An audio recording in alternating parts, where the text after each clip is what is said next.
Well, the green economy is certainly growing and growing fast. It probably is the business opportunity of the century. We've seen 90% or more of new investments in in capacity being renewable energy.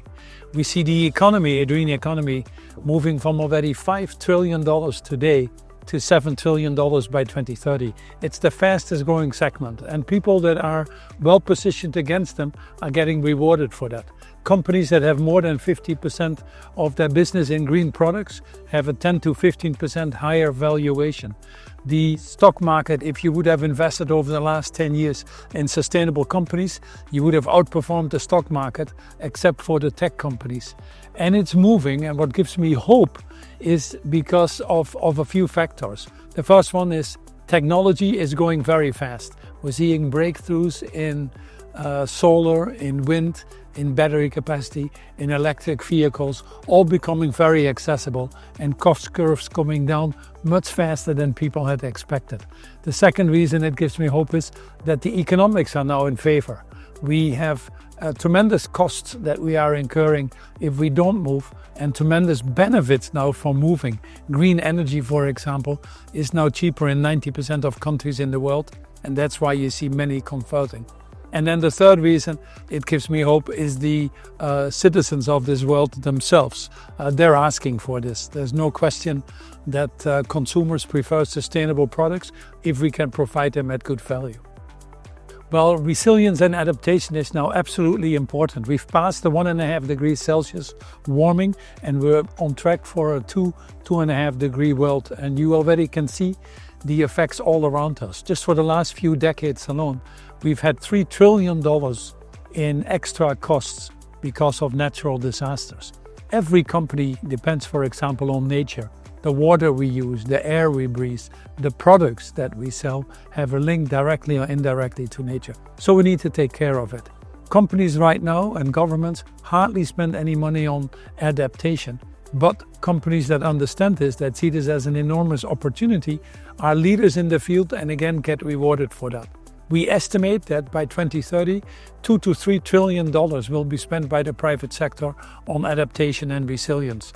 Think about Pepsi's or Microsoft's protecting water for their data centers or agriculture. Think about companies like Nestle moving to regenerative agriculture to ensure that supply chains cannot get disrupted. So companies that start to think about adaptation and resilience not only prepare themselves well for the future with new products, with supply chain resilience, with resilience towards new ideas going to market, but they also will have an enormous payout. It is estimated that every $1 invested in resilience and adaptation has a $10 payout. That's an attractive proposition for any business who understands that. Well, the role of sustainability leaders undoubtedly is challenging and evolving fast as the external world is evolving fast. We are now at the point that I think people understand that it's not anymore about risk alone, but also about opportunity. Not anymore about costs alone, but also of investments.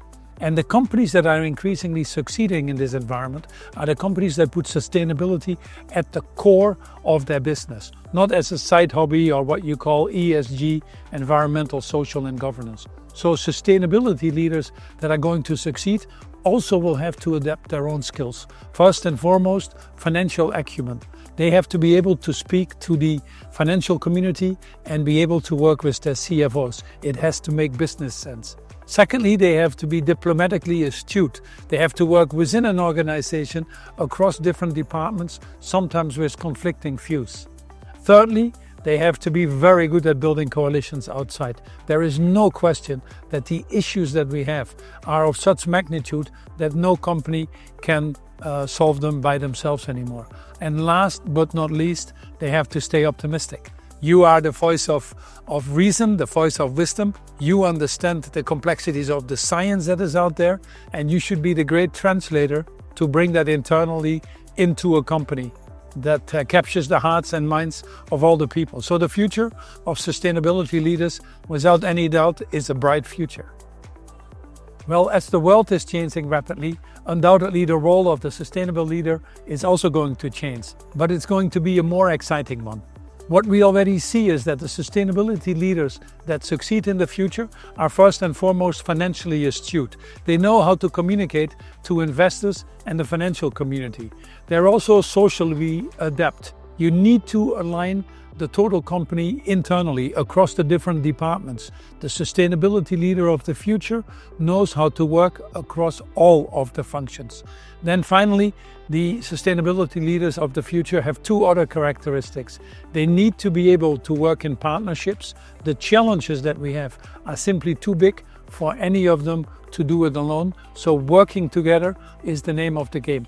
And last but not least, sustainability leaders of the future are system thinkers.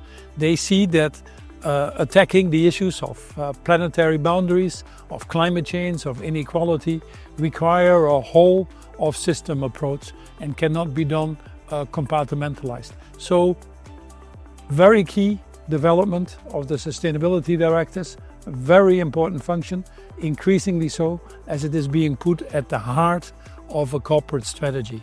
Good luck to everybody that is willing to go that journey, because it will be an exciting and foremost a rewarding one.